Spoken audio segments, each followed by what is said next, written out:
Assalamualaikum warahmatullahi wabarakatuh. Pamirsa sabekreber dongeng Sunda anu satiasa tuhu manco dipayunan hapena sewang-sewangan di mana wae ayana. Dina dangat ayana urang neraskeun hanca dongeng kajen pisah manan serah bagian ka-14. Ieu yasana Bapak Tatang KS. Sata acan dipedar ieu dongengna sakumaha biasa ngahaturkeun rebu nuhun laksa ketika bingahan kasadayana anu tos satiasa tuhu manco ngomen ngalaik oge ngabagikeun ieu dongeng-dongeng Mang Cecep Gorobacep ka pamirsa anu sanesna. Mudah-mudahan eta kasayaan teh dibales ku Gusti Anu Maha Suci. Amin. Ya Allah ya Rabbal alamin. Sumangga supados teu nyangkolong teuing kana waktos wilujeng ngadangukeun.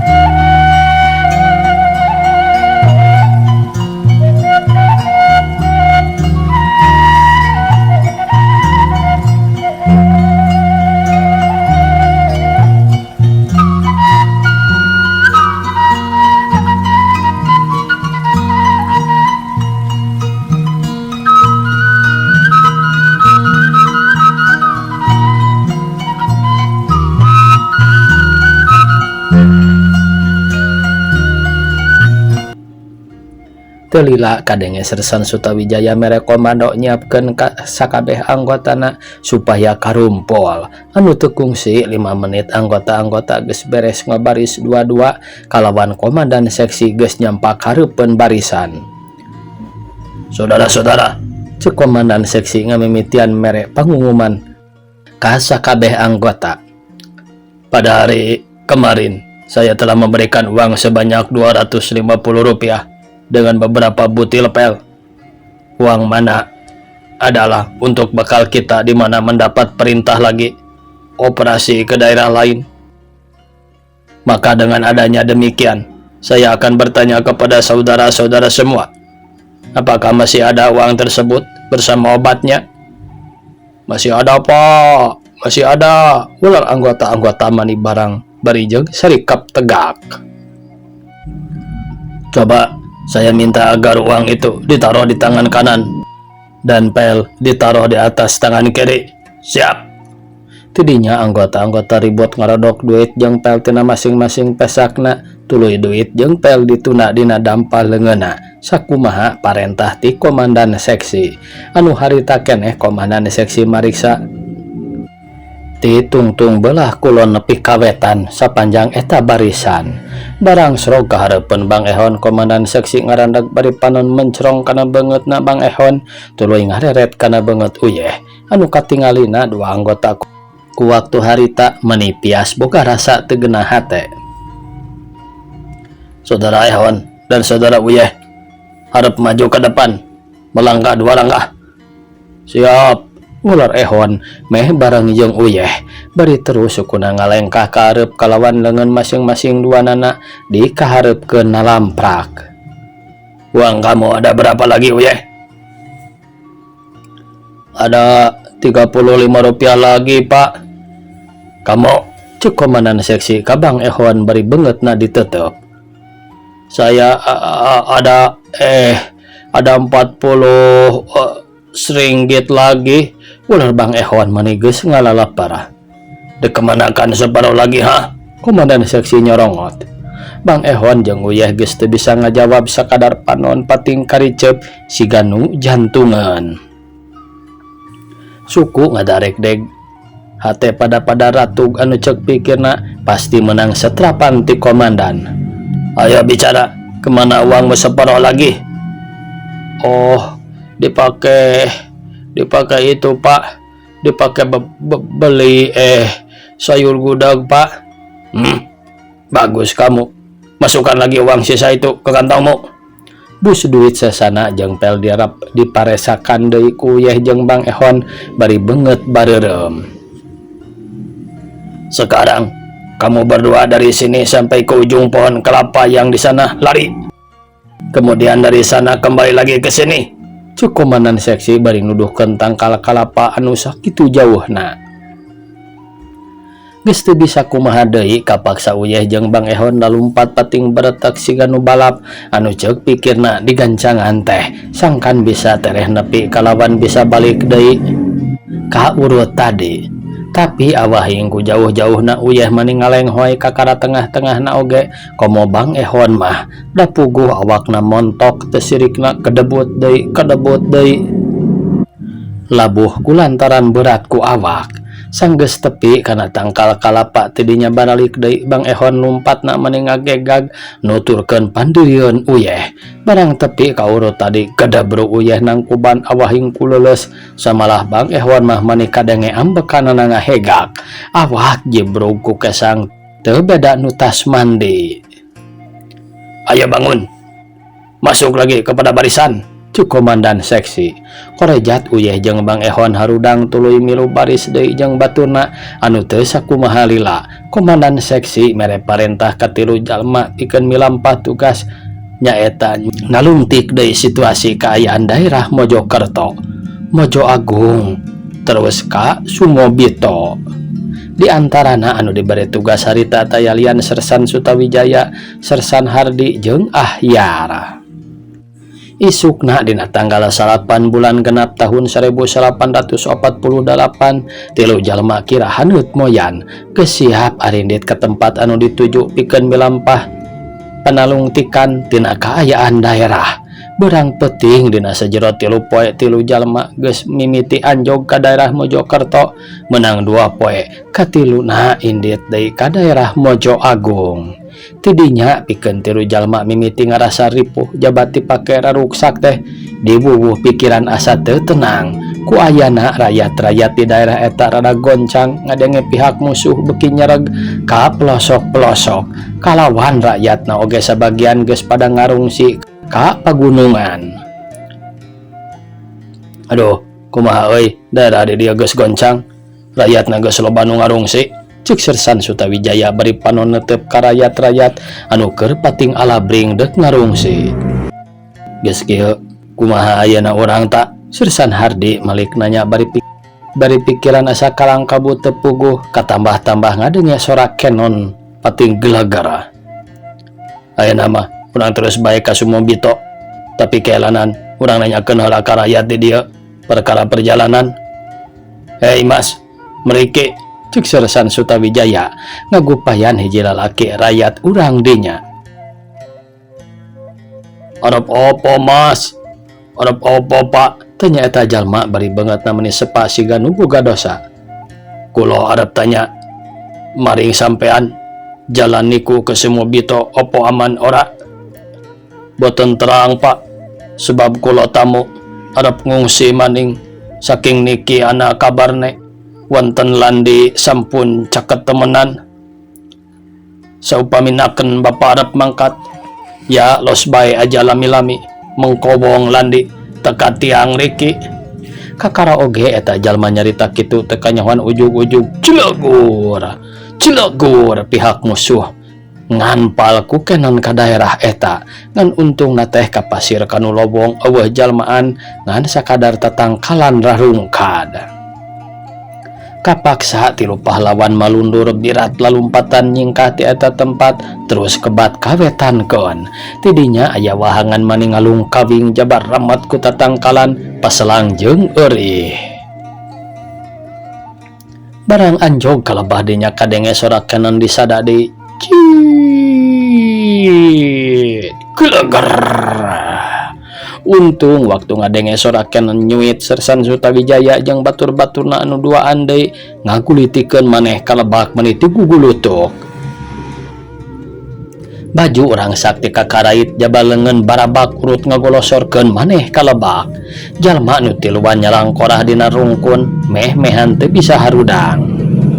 Kulantaran tinggulutuk sakitu luhurna jabat tarengtong ku batu. Kudu kitu. Cuit. Gelegar. Cuit. Gelegar. Adik, ayo orang terus bae jalan mapa ieu wahangan. Ulah naik deui ka tonggo, bisi ka papaku kenen. Siap Yar. Mangga, ular Ahyar bari ngorejat hudang, tuluy arindit deui. Mapai-mapai wahangan kitu ge lalempangna teh teu kaur kebat, mes-mes brak tiarap, mes-mes brak tiarap. Kulantaran musuh terus-terusan ngampal ku kenen pating gelagara. Telila anjog ka hiji kebon reg Sersan Hardi ngarandeg samalah make ngenyang leungeun Sersan Sutawijaya nepi ka malikna ka tukang. Aya naon deui? Dengekeun heula Pak.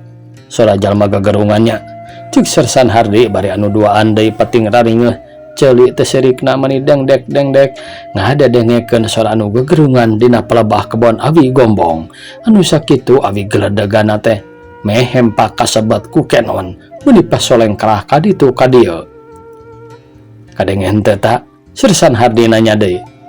Nya bener euy sorana mah, tapi sora-sora awewe kawasna mah.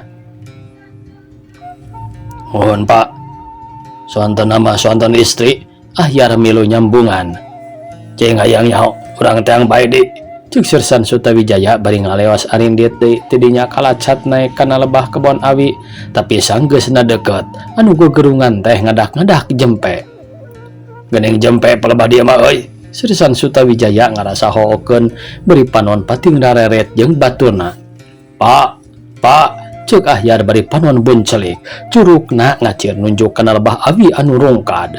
Barang red Sersan Sutawijaya jeung Sersan Hardi nempo kana tumpukan awi, katingali aya getih ngalembereh, beri daun awina oyag-oyagan. Teu kungsi loba anu dipikir deui korosak Sersan Sutawijaya nyingeraikeun daun awi. Bari tangkalna dijarungkatkeun ku Sersan Hardi jeung Ahyar.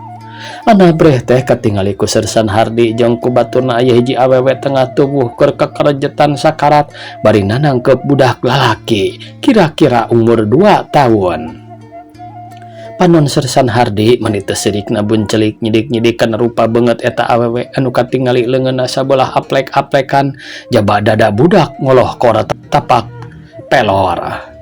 Barang geus sidik ujug-ujug gabrug bae Sersan Hardi ngarontok eta awewe teh bari geus poho di kalalakian ngadon ngaguk-guk ceurik beungeut nyuh kana dada mayit anu sakitu keur guyang getihna geus teu ditolih. Simana horeng eta awewe nu keur dicengcerikan ku Sersan Hardi teh indungna anu katelah nyimimi jeung nu jadi adina korban di kebon awi. Aduh Gusti, Ma, ya abdi ma, tobat Gusti Maha Agung, ma, hampura ya abdi Hardi, rumaos tambelar kanu janten indung. Aduh, tobat Gusti. Dedeuh teuing kasep, teu sangka bakal paturai ku jalan kieu. Tobat Gusti. Keun bae har, dalah dikumaha da geus patokan indung sampean. Sok sanajan dipake jajaritan oge, amo bisa menyat deui. Dag puguh geus kieu buktina takdir teu nu maha kawasa sing sabar bae anggurana nada anu kawasa mugi-mugi arwahna nu jadi indung jeung nu jadi adi sing ditarima iman Islamna dihampura dosa perdosaanana kalawan dilagakeun alam kuburna da beunang disebutkeun pikeun jalma mah aya basa kun payakun usik malik teu ngaboga-boga dalah keur saya oge can bisa nangtukeun. Cik Sersan Sutawijaya barina nyarita kitu teh mungguh cipanonna mah pipulueun murubut rag-ragan sarua jeung Ahyar milu sumegruk ceurik. Ras kakolotna sorangan sabab keur Sersan Sutawijaya oge jeung nu jadi kolotna can bisa tepung duka di mana arayana. Ma, didoakeun ku abdi mugi katampi iman Islamna. Ma sareng si Ujang. Abdi nya kitu deui nyuhunkeun pidoana. Menuhunkeun pidoana ti alam kasucian. Ceuk Hardi bari segruk cerik deui leungeun katuhu dipake ngusapan tarang adina anu pinuh guyang getih. Dek, geus bae aya nama urang ngaralitan bae nyieun kuburan di dieu. Cuk Sersan Sutawijaya bari nyengkatkeun sirah Sersan Hardi keur nyuuh kana dada mayit indungna. Geus kitu Hardi cengkat jeung nangtung kitu ge mani meh-mehan deuk bro deui ngarumpuyuk lamun teu kaburu katongtak mah leungeunna ku Ahyar. Tidinya mah tilu jalma pating gareduk ngarali taneuh ku Poh Perbedil jeung ku Congo Awi anu kabeneran taneuhna bear campur keusik lempung da puguh taneuhna peu kawahangan. Majahna meureun harsa kieu mah nya. Cukup sakitu mah ta. Ular Sersan Hardi bari ambekan ngahegak. Geus kitu mah rigidik mayit indungna jeung mayit adina digarotong ku tiluan anu geus teu kungsi di mandian heula atawa dibarungkus kulantaran kaayaan patempatan anu sakitu waluratna. Sajabana teu aya lembur teh katambah-tambah jauh kacai. Sajeroning Sersan Sutawijaya keur nelekinkeun cipanon Sersan Hardi tereureureuh murubut ragragan ninggang kana layon indungna anu geus ngagoler direndengkeun jeung budak tayalian adina Hardi. Dikersakeun waktu Sersan Hardi keur ngahujanan layon ku cipanonna hatena ngarasa kaget. Dumeh aya sora tanpa tinggal teu sirikna ditompokeun kana ceuli anu kadengena teh kieu. Hardi muga sing kuat nahan cocoba kalawan sing tebal keimanan entong dipake ceurik balilihan dan nasib abah. Insya Allah jaganing getok pikeun maneh baris pinanggih jeung kabagjaan asal mihapekeun sing nya-nya milampah dina anggoning perjuangan sing nya-nya baktikeun jasa-jasa maneh ka sasama umat pangeran. Kalawan muga perjuangan maneh sing kapetik hasilna sing kaala buahna ngan omat ulah poho kanu nang tayungan berang rejeng peting kanu ngusik malikon diri maneh sing bisa mikanyaa kasasama bisa nulung kanu ripuh anu hartina masing watir kanu letik sing bisa ngariksa kasasama maneh anu teu boga pek didoakeun ku Abah ti alam kasirnaan. Jawab sora anu bieu teh ngilas cuk cohagna teh mah teh aya hawar-hawarna acan tepi katimbul Sersan Hardi ngagebeg panon darat tereret kakenca kakatuhu anu teu kanyahoan layon indungna geus diurugan ku taneuh berem. Bada beres ngubur mayit Sersan Hardi jeung Sersan Sutawijaya meh bareng ngareret ka belah kulon katingali sinar layung mani ngagebur panon poe nyorot geus tunggang gunung nyinaran katumbiri di belah wetan melengkung matak nimbulkeun kakelar hate kanu tunggara milampah dina alam perjuangan ku waktu harita. Teu lila hujan murup poe dibarung ku angin ngagelebug daun cawujeng sabangsana pating arulang pating aroyag mun di jalma mah siga nu gugupai ngajak mulang. Geus kitu mah jalma nu tiluan arindit deui pating garedik mapai-mapai sisi kebon bari katinggangan ku cai hujan anu kaayaanana beuki lila beuki gede nepi ka akhirna papakean dari beg geus teu aya pupurieunana. Dek, urang ngiuhan bae di dieu euy. Cuk Sersan Sutawijaya ngajakan ngiuhan kana hiji saung huma anu pernah sisi pasire pisan jauh kaditu ka dieu. Pek atuh balar Sersan Hardi bari gancang lalumpatan asup kana saung huma anu gedena kira-kira sarua jeung kandang domba. Alhamdulillahirabbil alamin. Cuk Sersan Hardi bari nyusutan banget pinuh ku cai hujan. Kabeneran waktu ngariuhan dina saung huma teh kaayaan waktu geus reup-reupan kalawan hujan terus-terusan taya reureuhna nepi ka reupoekna teu bisa incah balilahan deui kapaksa ngadaon ngarareb dina saung anu ngan sakadar ditungan ku jerami garing.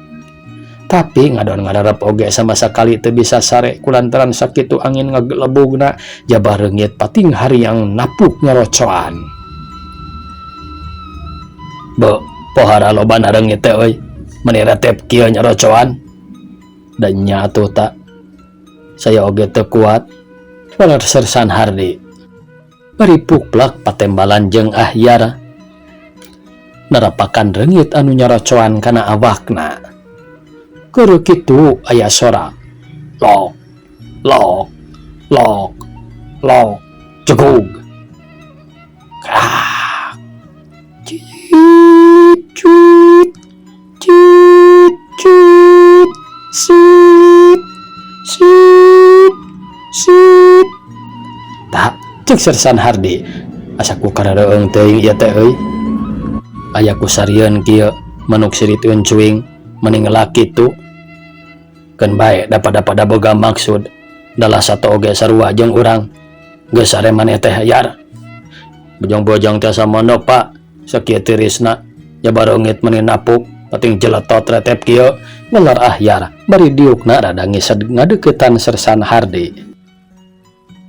Pak dupi ieu tumpukan Jarami garing sanes sisi huma teh nya sigana mah urang ngabantun sakedik mah montong ngadurukan Yar nyar-nyar bae picilakaeun kumaha lamun saketempuan ku musuh sanes bade ngadurukan Pak ular Yar bari ngecagkeun setena gigireun Sersan Hardi. Nah naon atuh kanggo ngarimunan suku ulah digembrong teuing ku reungit cek bae ari keur ngarimunan suku mah satadina sugan teh dek ngadurukan ular Sersan Sutawijaya. Tidinya kojeng Kang Yar kaluar ti saung lempang ayap-ayapan da puguh paroek ngan kabeneran teh hujan geus raat anu harita keneh Yar gawena teh pulang anting mawaan Jarami garing ngadon ditumpukeun di jero saung. Amparkeun sawareh Yar cek Sersan Sutawijaya. Bar Jarami garing teh diamparkeun goledag Sersan Sutawijaya ngedang patunjang-tunjang jeung Sersan Hardi bari sukuna disusupkeun kana tumpukan Jarami. Denah euy handap. Mohon Pak ular Yar. Awakna mani nyalopa dina tumpukan Jarami. Kira geus nincak kana pukul 11:30 peuting anu keur mejehna jumempling jalma nu tiluan pating raringeuh lumeh ngadenge sora anu gegeplukan luareun saung sora nu nepakan taneuh. Tak cek Sersan Hardi ngaharewos.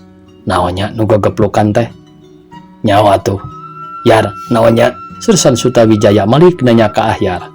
Duh katuh Pak ular Yar bari ngaliuk ka gigir. Keur kitu katingali ku Yar si mana horeng anu gegeplukan teh buntut urang leuweung manin lempai matana katingali moncorong teu beda ti sorotna batre. Awahing ku sieun-sieunangan buru-bos bae Yar asup kana tumpukan Jarami bari awakna ngarimunan maneh rasana asa geus kak bae dikarekeb ku urang leuweung. Kesang sabulu-bulu barijil teu beda ti mandi. Awak Yar ngadegdeg karasana asa paranas tiris hate ratu kawas anu tutunggulan. Sersan Sutawijaya jeung Sersan Hardi mah najan bari geus ningali oge teu daek usik malik jongjon bae ngahep-hep bari jeung bara bacaan sabisa-bisa. Eyang nuhun dilahyad mah anu janten putu mugi nyuhunkeun di aping saterasna da putu sumabaka dieuna teh sanes bade ngalakukeun jalan telaras.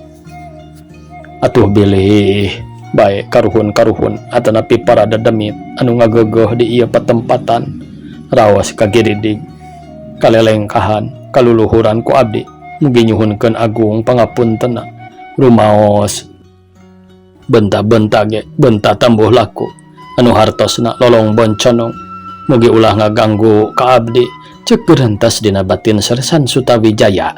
Kitu deui keur Sersan Hardi bibirna teu cicing gawe kunyem-kunyem babacaan.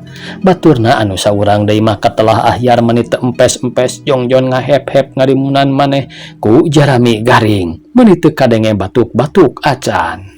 Sanggeus Sersan Sutawijaya kaluar ucapan kitu dina batinna ujug-ujug kojengkang bae satoloweung teh ngojengkang kalebak meuni lempai buntutna ngangsar kana taneuh. Alhamdulillah nuhun Gusti. Dik geus eueuh ayeuna mah euy cek Sersan Sutawijaya. Kitu ge nyaritana can mani tarik ngan sakadar ngaharewos. Ka mana ayeuna? Ular Hardi ngaharewos deui. Geus eueuh ka ditu kalebak luncat. Guyakeun si Yar dik. Yar urang euy. Geus eueuh ayeuna mah. Sersan Hardi ngaguyah-guyah awak Yar anu teu lila Yar kaluar tina tumpukan Jarami garing tapi kitu ge mungguh awakna mah masih keneh ngadegdeg siga nu muriang. Keur kitu kadenge sora kongkorongok hayam 2 kali. Geus borang geuning Dik. Geus aya hayam kongkorongok. Tuh geuning katingali belah wetan geus siga balebat. Har nya bae geus subuh ieu teh. Man atuh urang ngeureueuh deui. Rada datang ka ditu isuk keneh tembal Sersan Hardi bari cengkat. Sanggeus tarapti kana senjata tilu jalma arindit deui anu maksudna dek ngajugjug ka daerah Sumobito anu ku dikira-kira pijauheunana ti dinya aya kana kurang leuwih 28 kilometer. Pukul 4 sore tilu pahlawan geus tarepi ka perbatasan daerah Sumobito anu dina waktu eta loba jalma-jalma pating alabring barang bawa paparabotan siga nu deuk ngarungsi ka daerah pagunungan. Dek, nah itu rakyat-rakyat mani pasasuli berang kitu jeung arakut-akut siga-siga deuk ngarungsinya. Nya siga nama ular Sersan Hardi bari ngarandag sisi jalan ngawaskeun rakyat-rakyat pating araleut. Boa-boa kota Sumobito beset deui euy, cing urang nanyakeun ka jelema ieu anu keur nanggung ka dieu keun, ceuk Sersan Sutawijaya bari nuduhkeun ka hiji jalma anu keur ngemprit nanggung paparabotan. Hei punten mas, kula arep takon karo sampean. Monggo pak, weuleuhna bari ngecagkeun tanggungan paparabotan sisi jalan. Wonten opo sih? Uang-uang pada mangkat. Oh, kula sedaya rakyat ono perintah dari tentara Republik kedah mangkat maring dusun-dusun sebabna wong landi sampun teka di kota Sumobito. Landi sampun teko di kota Sumobito, tanya Sersan Sutawijaya mani olohok ngadenge yen Belanda geus ngadudukan kota Sumobito teh kulantaran manehna deuk ka dinya pisan anu ditujuna. Iku leres, ya wong landi sampun teka di kota. Inggih pak, bapak niki arep tiang pundi? Cek eta jalma Malik nanya. Kula arep tiang Sumobito mas, arep melakoni tugas dinas. Aduh pak, aja teras mangkat sampun mulih maning. Cek eta jalma nyarek ka Sersan Sutawijaya mun cek urang mah ulah terus indit leuwih hade balik deui bae sabab tentara Belanda geus aya di kota. Tekun silila ti santas jalma nyarita kitu ujug-ujug gelagar suara tembakan Kenan diwuwuh ku suara tembakan bedil mesin pating dereded anu sakitu kadengena teh meuni seah nakara. Geus kitu katingali haseup buburialan di tengah-tengah kota. Siga-siga anu kahuruan nurutkeun cek kabar mah ti jalma-jalma anu ngarungsi haseup buburialan teh tayalian pabrik gula di Sumobito diduruk di pihak urang sangkan ulah dipake markas Belanda. Aduh, cilaka euy, daerah Sumobito beset kalawan geus didudukan ku musuh. Geus bae ayeuna mah urang balik deui bae ka Jogja. Percuma dituluykeun oge. Eueuh artina, cek Sersan Sutawijaya anu satuluyna mah ngadon baralik deui ka asrama. Teu kungsi kacaturkeun deui di jalana Sersan Sutawijaya jeung baturna anu duaan deui geus tarepi ka asrama kalawan anu harita keneh gancang mere laporan ka komandan ngabejakeun yen kota Sumobito geus didudukan ku musuh kalawan pabrik gula di bumi hanguskeun.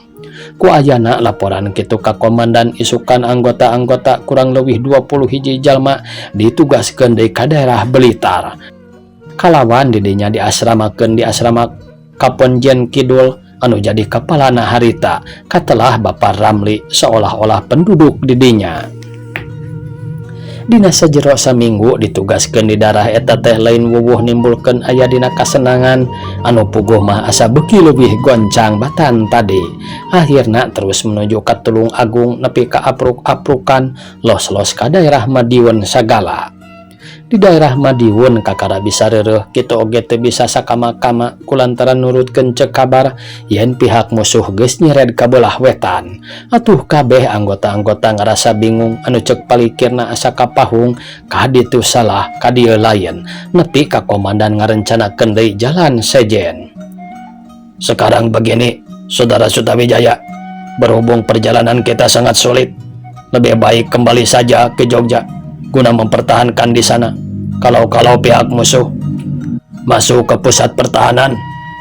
Siap, ular Sersan Sutawijaya beri sikap mere hormat ka komandan. Anu harita keneh Sersan Sutawijaya nyiapkeun anak buahna sangkan siap sadia pikeun baralik deui ka tempat tadi nyaeta ka kota Jogja. Isukna nincakana tanggal 12 Desember tahun 1848 arindit deui ka Jogja kalawan di perjalanan salamet tur rada tumanina bisa kumalamprang ka ditu ka dieu bubuhan aya di daerah sorangan. Dina wanci asar sabada anggota-anggota beres arapel diantarana dua jalma keur galuntreng ngawarangkong di hareupeun asrama beri dariuk dina bangku. Adik, cik Sersan Sutawijaya, lain hari urang ngabandungan maneh geus aya kana 3 poena ieu menita aya kaberagana kerasana teh euy. Cing urang hayang nyaho, cing urang hayang nanya ka maneh naon anu jadi alasanana maneh teu kaberagan kawas batur na teu betah aya di kesatuan ieu. Nah kumaha, coba terus terang ka urang atuh sakira-kira urang bisa nulungan maneh soal kasusah meureun ku urang ditulungan. Upamana teu bisa pasti urang muntang tulung deui kanu sejen. Waktosna kabujeng sae pamirsa, sakitu anu tiasa kapihatur. Wassalamualaikum warahmatullahi wabarakatuh.